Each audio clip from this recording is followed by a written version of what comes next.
마가복음 1장 14절 15절입니다.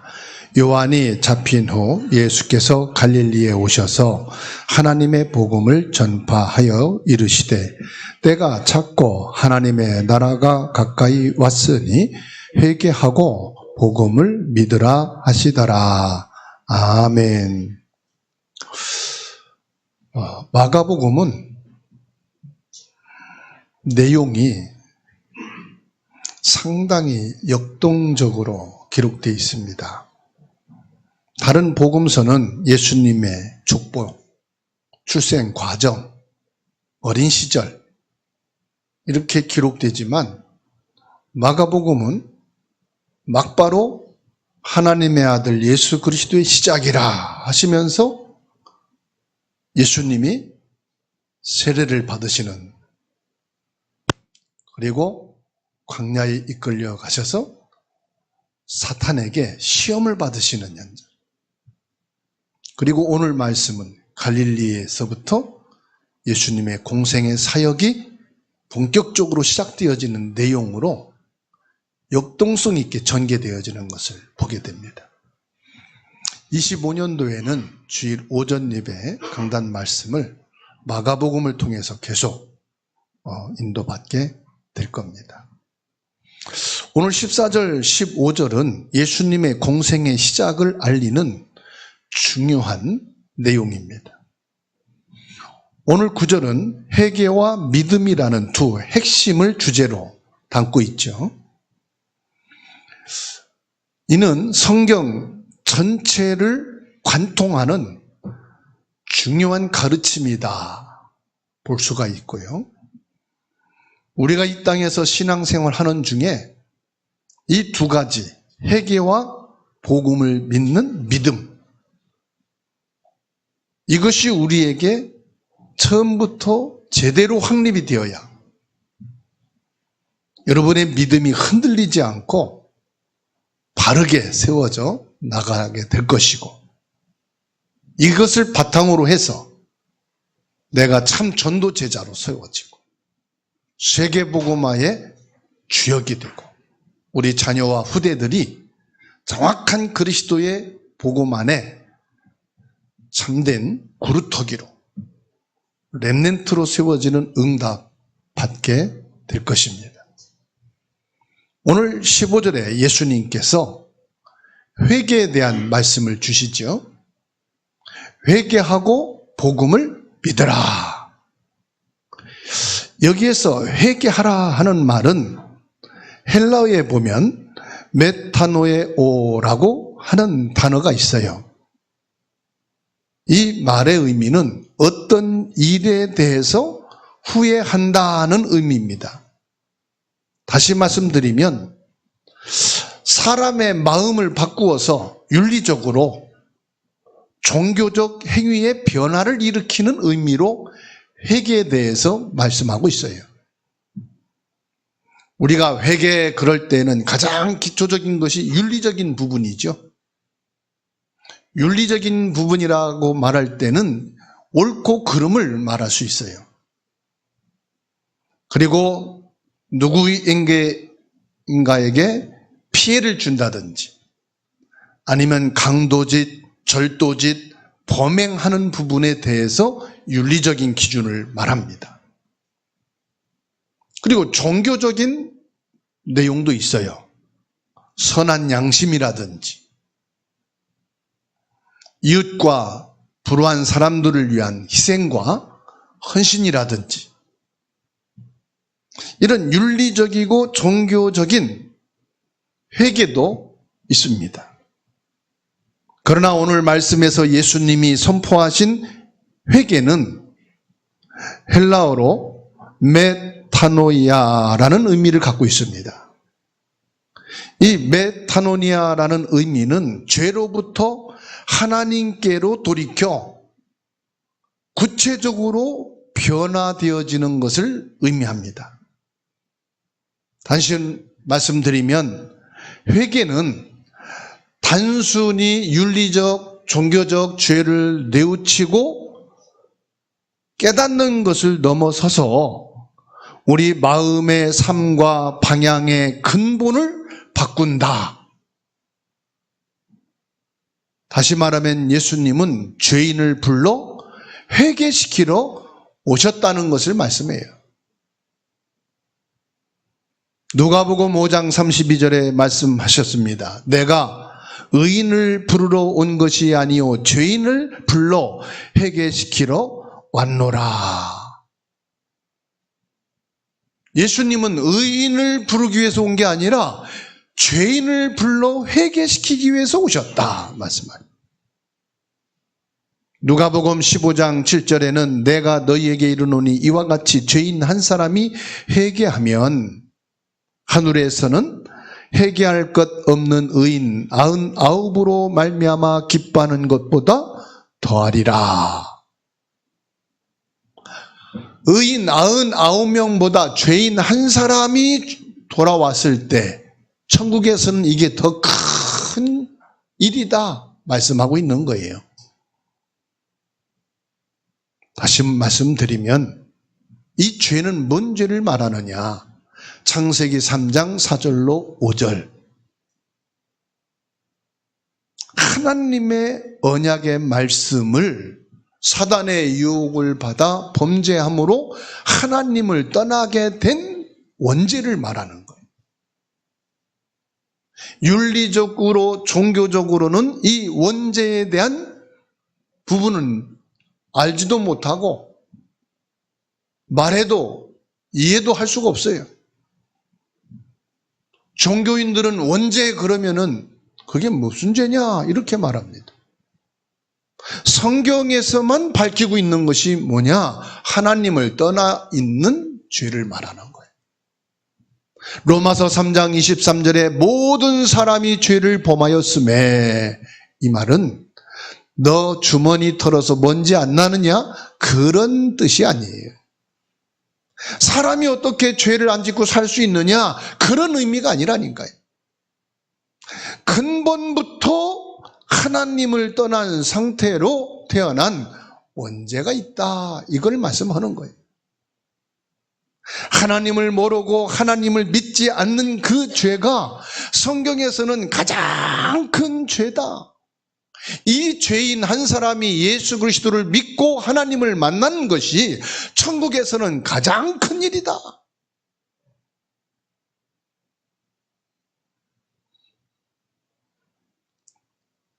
성경은 회개에 대한 말씀을 하셨어요. 마태복음 3장 2절에 회개하라 천국이 가까이 왔느니라 말씀하십니다. 회개하라 천국이 가까이 왔다 이 말씀이 무슨 말씀일까요? 오늘 15절에서도 말씀합니다. 때가 찼고 하나님의 나라가 가까이 왔으니 회개하고 복음을 믿으라.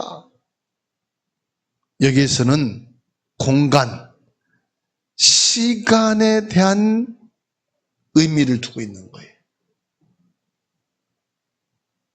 하나님의 복음인 하나님의 나라가 되는 예수 그리스도가 지금 내 앞에 와 있다 이 말이에요. 하나님이 말씀하신 그 복음에 지금 너 앞에 서 있는 바로 예수님 당신이다. 이제 네가 회개하고 하나님 나라에 들어갈 수 있는 그 장본인 예수님이 네 앞에 있지 않느냐. 그 예수를 네가 믿음으로 하나님을 만날 수가 있다. 근데 이 말씀을 유대인들은 못 알아듣죠. 자기 종교가 있으니까. 더더욱이 이방인들은 듣도 못한 말씀이기 때문에 저게 무슨 말이야? 알아듣지도 못하고 깨닫지도 못해요. 사도행전 3장 19절에 그러므로 너희가 회개하고 돌이켜 너희 죄 없이 함을 받으라. 죄 사함을 받으라 이 말이에요. 요한일서 1장 9절에 만일 우리가 우리 죄를 자백하면 그는 미쁘시고 의로우사 우리 죄를 사하시며 우리를 모든 불의에서 깨끗하게 하시리라.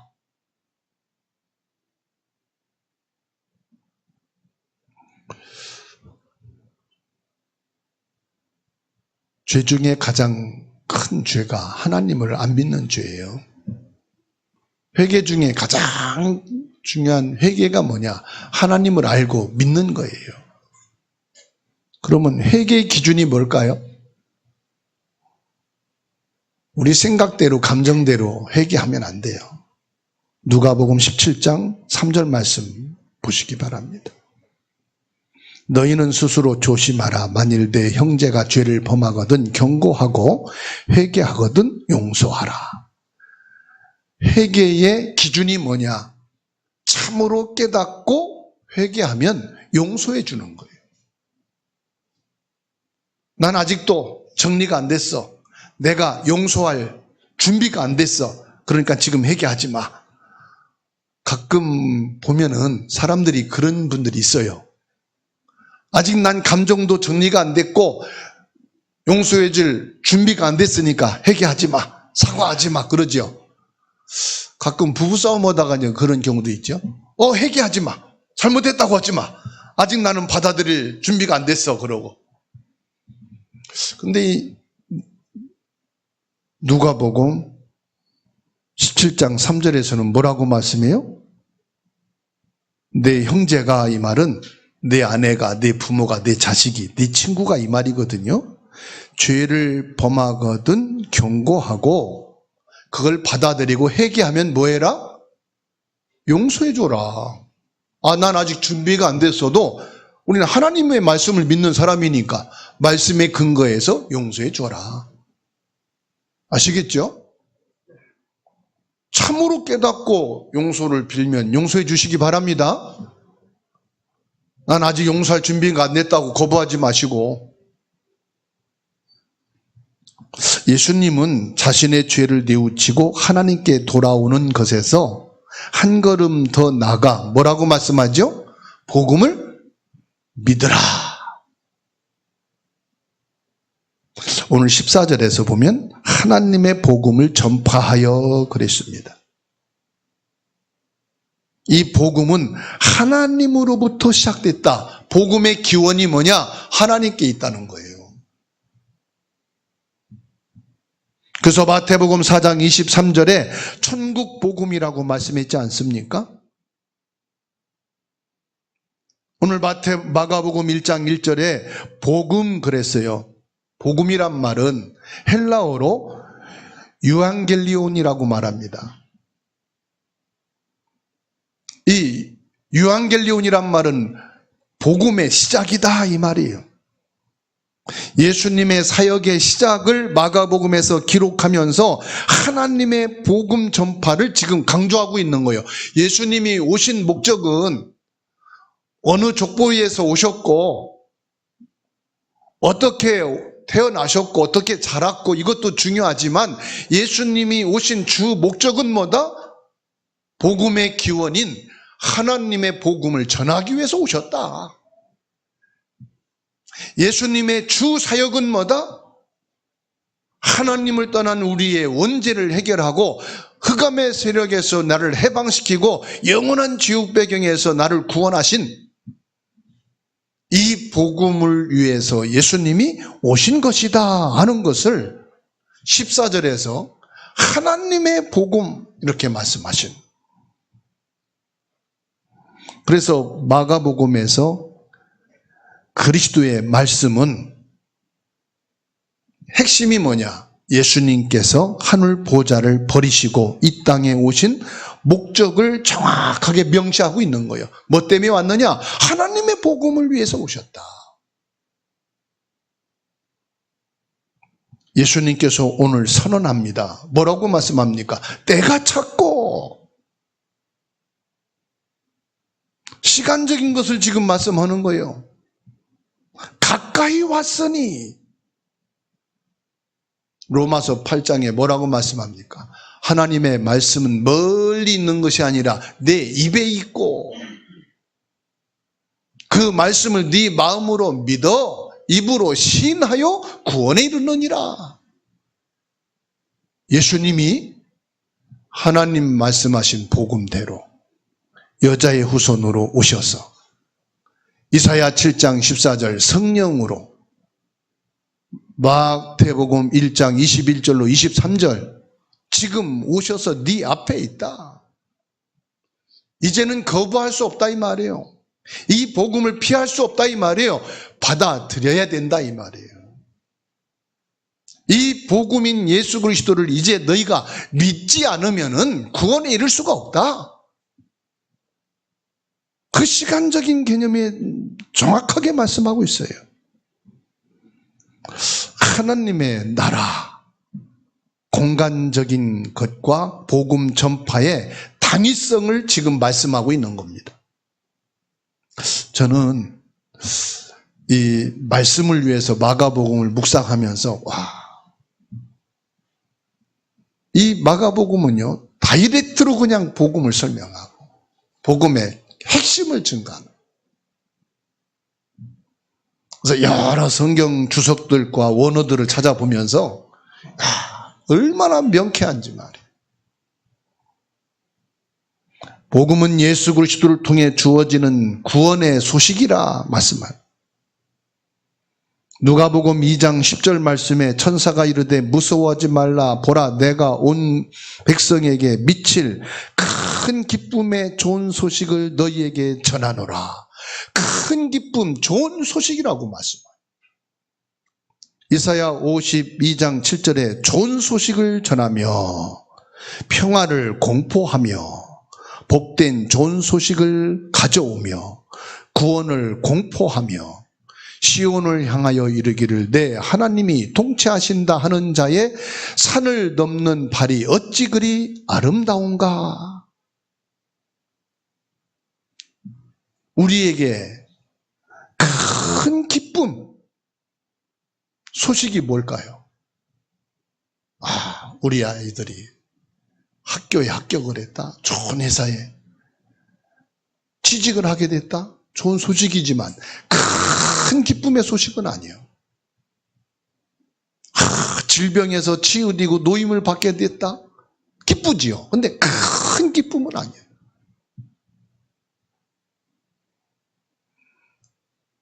경제적인 어려움과 위기 속에서 이제는 벗어났다. 그게 좋은 소식인데 참으로 좋은 소식은 아니에요. 연예인 어떤 사람이 몇십억의 빚을 지고 몇십 년 동안 그것을 갚느라고 많은 애를 쓰고 노력을 했어요. 그것만 갚으면 자유하고 그것만 갚으면 평안하고 잠도 잘하고 행복할 줄 알았는데 갚고 나니까 멘탈이 와버렸어. 빚을 갚는데 모든 것을 집중하다 보니까 그게 없어지니까 공황증이 더 심해졌대. 이제 뭘 위해서 살아야 될지 목적이 상실해 버렸어. 그동안 몇십 년 동안 빚 갚는 데 목적을 뒀는데. 인생이 그렇습니다. 집을 사기 위해서, 성공을 위해서, 결혼을 위해서, 자녀, 후대 교육과 성장을 위해서 어떤 목표를 두고 막 인생을 거기에 집중했는데 그게 이루어지고 나니까 이제 목적이 없어. 그러니까 멘탈이 딱 무너져. 그걸 생각하니까 저희 아버님이 생각나요. 저희가 7남매예요. 나이를 드시고는 하신 말씀이 막내 결혼하고 나면 내 사명 끝나는 거니까 내가 죽어도 막내 결혼까지는 시키고 죽어야 돼. 저희 아버님의 정신이 뭐냐? 멘탈이 뭐냐? 막내 결혼시키는. 그런데요, 막내가 결혼하고 나서 2년 만에 돌아가셨어요. 사람에게 큰 기쁨, 가장 좋은 소식이 뭘까요? 성경에서 말씀하고 있어요. 이사야 52장 7절에 좋은 소식을 전하며 평화를 공포하며 평화의 소식, 복된 소식을 가져오며 구원을 공포하며 시온을 향하여 이르기를 내 하나님이 통치하신다. 하나님의 나라.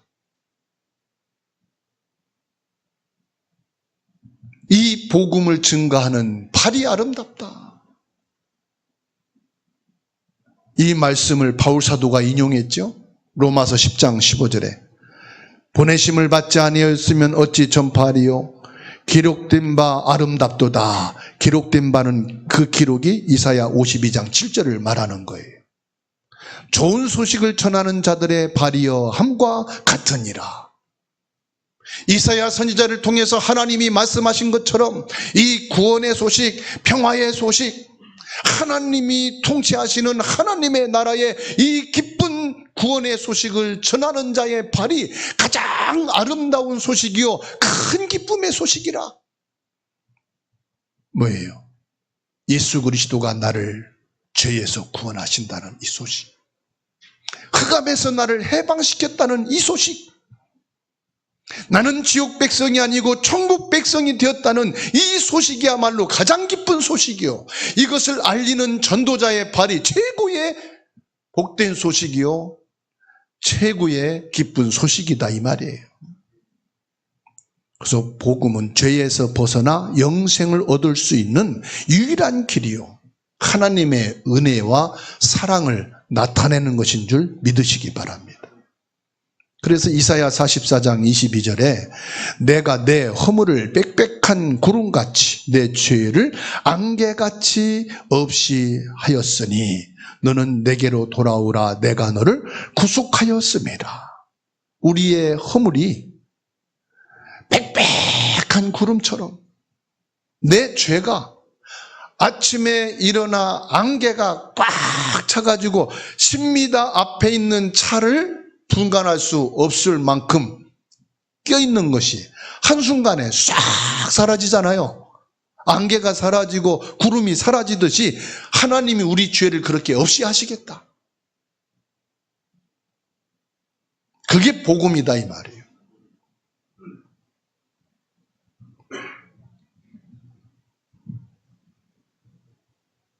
이사야 53장 5절입니다. 그가 찔림은 우리의 허물 때문이요 우리 죄 때문이라 이 말이죠. 그가 상함은 우리의 죄악 때문이라.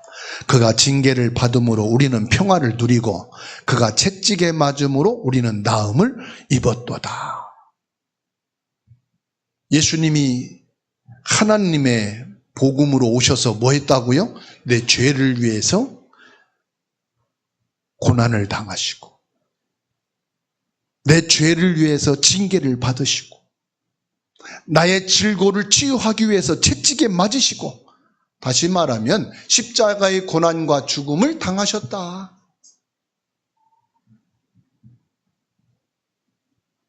그 예수님께서 요한복음 14장 6절에 말씀합니다. 내가 곧 길이요 진리요 생명이니 나로 말미암지 않고는 아버지께로 올 자가 없느니라. 너희가 생명을 얻고 너희에게 하나님의 구원이 임하는 길이요 생명은 누구시다? 예수님이시다. 그 복음의 예수님이 지금 네 앞에 있다 이 말이에요. 그 예수 그리스도를 네가 믿고 영접만 하면은, 영접이란 말은 믿는단 말이거든. 네 안에 이 사실을 받아들이기만 하면 너는 구원을 받은 자요 하나님의 생명과 하나님의 능력이 내게 임하는 것이다. 이 복음을 로마서 1장 16절에 나는 부끄러워하지 아니한다. 여러분, 내가 복음을 부끄러워한다는 것은 아직도 뭐요? 이 복음의 예수 그리스도를 내가 아직도 거리를 두고 있는 거예요. 아직 나는 때가 아직 안 찬 거예요. 나는 예수 믿는다는 것을 표현한다는 것이 나는 마음이 아직 허락이 안 됐어. 믿는 거예요? 안 믿는 거예요? 아직 내가 안 믿고 있는 거예요. 그걸 보고 뭐라고 말합니까? 간 보고 있는 거예요. 그걸 뭐라고 말하니까 플러팅하고 있는 거예요. 지금 예수를 내가 믿을까 말까. 때로는 믿기도 하고 때로는 안 믿기도 하고. 예수님하고 플러팅하면 됩니까? 믿는 것처럼. 그러면 안 되잖아요. 남녀 관계나 플러팅 해야지. 부부간에 플러팅하면 되겠어요? 아니잖아요. 예수님을 내가 믿어야 되는 거예요. 그래서 바울 사도는 뭐라고 했어요? 나는 예수 그리스도를 부끄러워하지 않는다. 내가 환난을 당하고 핍박을 당하도 나는 예수 그리스도 부끄러워하지 않는다. 난 사람 보고 환경 보고 내 처지 보고 내 입장을 생각하고 예수님을 믿는 것이 아니다. 말씀대로 난 믿는 거다. 그래서 고린도전서 15장 3절에 내가 받은 것을 먼저 너희에게 전하였노니 이는 그리스도께서 성경대로 우리 죄를 위하여 죽으시고 장사 지낸 바 되셨다가 성경대로 사흘 만에 다시 살아나신 그 예수 그리스도를 나는 믿는다.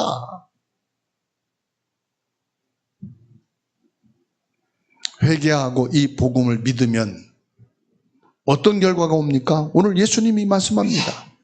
천국이 가까이 왔느니라. 하나님의 나라가 가까이 왔으니 하나님의 나라를 말하는 거예요. 나 자신과 우리 가정과 이 사회에 하나님의 나라가 임해야 되는 줄로 믿습니다. 그러면 하나님의 나라가 임한다는 것은 무슨 말입니까? 하나님 나라가 가까이 왔다. 이 말은 예수님이 주인 되시는 것을 말씀하는 거예요. 마태복음 12장 43절 45절에 있는 말씀처럼 무조건 열심히 하는 것은 신앙생활이 아니에요. 그거는 종교인으로 소재되고 청소되고 깨끗하게 하는 거지 뭐가 없습니까? 주제가 없잖아요. 뭔 주제요? 주인공이 없잖아요. 주인공이. 모든 드라마에는 뭐가 설정돼요? 주인공이 설정되잖아. 그렇잖아요. 모든 경기에도 결국은 뭘 하기 위해서입니까? 1등 주인공을 가리기 위해서 경기를 하는 거잖아요. 연주를 합니다. 많은 사람들이 피아노 연주, 바이올린 연주, 악기가 많아요.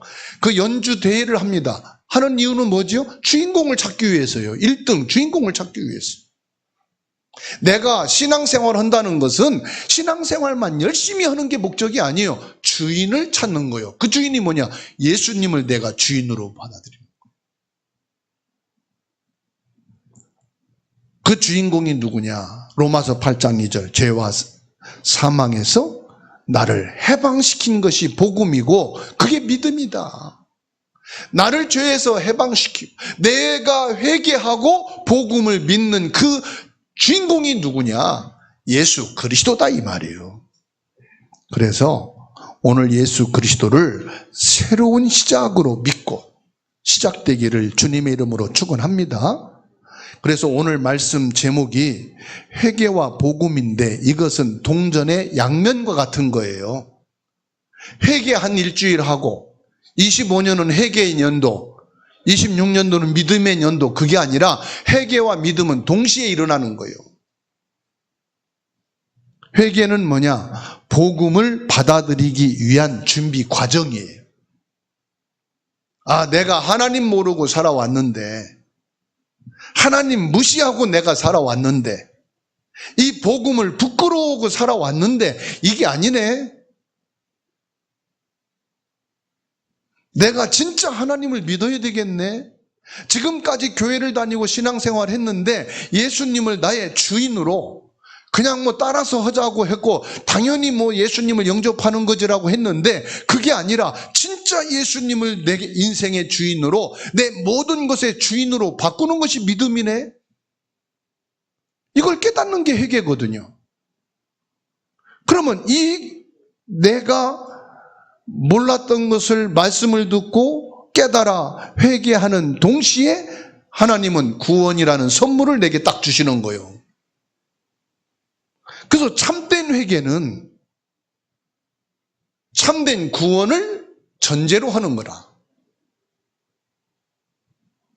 회개는 죄를 깨닫는 것이고 믿음은 하나님이 이런 나에게 찾아오신 거구나.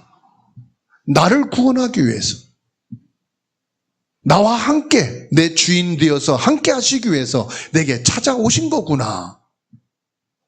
그 찾아오신 것이 복음이고 찾아온 것을 내가 인정하는 게 믿음이라 이 말이에요. 그래서 이게 동시에 일어나는 거지. 25년도에는 회개의 연도, 26년은 믿음의 연도, 그게 아니다. 동시에 함께 같이 오는 거다. 그래서 복음은 하나님께서 우리에게 베푸시는 구원의 은혜라고 말하는 거예요. 그래서 이거를 하나님의 사랑이라 그러는 거예요. 그래서 마가복음 1장 15절에 이르시되 때가 찼고 하나님의 나라가 가까웠으니 뭐해라? 회개하고 복음을 믿으라. 이 말씀은 요한복음 14장 6절에 죄에서 벗어나고 하나님께 돌아가는 유일한 길은 누구다? 예수님이시다. 요한복음 5장 24절에 믿고 사망에서 생명으로 옮겨지는 유일한 방법이 뭐다? 예수 그리스도를 내가 인정하고 믿고 예수 그리스도를 나의 주인으로 믿는 자에게 영생이 있게 되어진 것이다. 그래서 회개와 믿음은 우리 기독교 신앙의 핵심이에요. 회개 없는 믿음이 없고 믿음 없는 회개가 없어요. 성경 전체를 통해서 강조되어지는 가장 중요한 가르침이 오늘 15절에서 말씀하는 거예요. 회개하고 복음을 믿으라. 그래서 내가 복음을 믿는다 이 말은 내가 회개했다 이 말이에요. 창세기 3장, 6장, 11장을 회개하고 하나님 없던 내가 이제 하나님 있는 인생을 살아야 되겠다. 회개가 되어졌기 때문에 참된 복음의 사람이 되어진 거예요. 그 사람에게는 뭐가요? 이제 예수님이 주인 되어지는 신앙 생활이 시작되는 거라. 오늘 말씀을 받고 여러분들이 참된 신앙 생활이 시작되어져. 그러면 어떻게 신앙 생활을 할 거냐? 신앙생활의 가장 중요한 키가 뭐냐? 오늘 오후 예배 때 나오는 거예요. 그래서 오후 예배의 말씀이 하나님이 원하시는 성도 이렇게 나온 거예요. 그래서 오후 예배는 오전 말씀의 결론이다.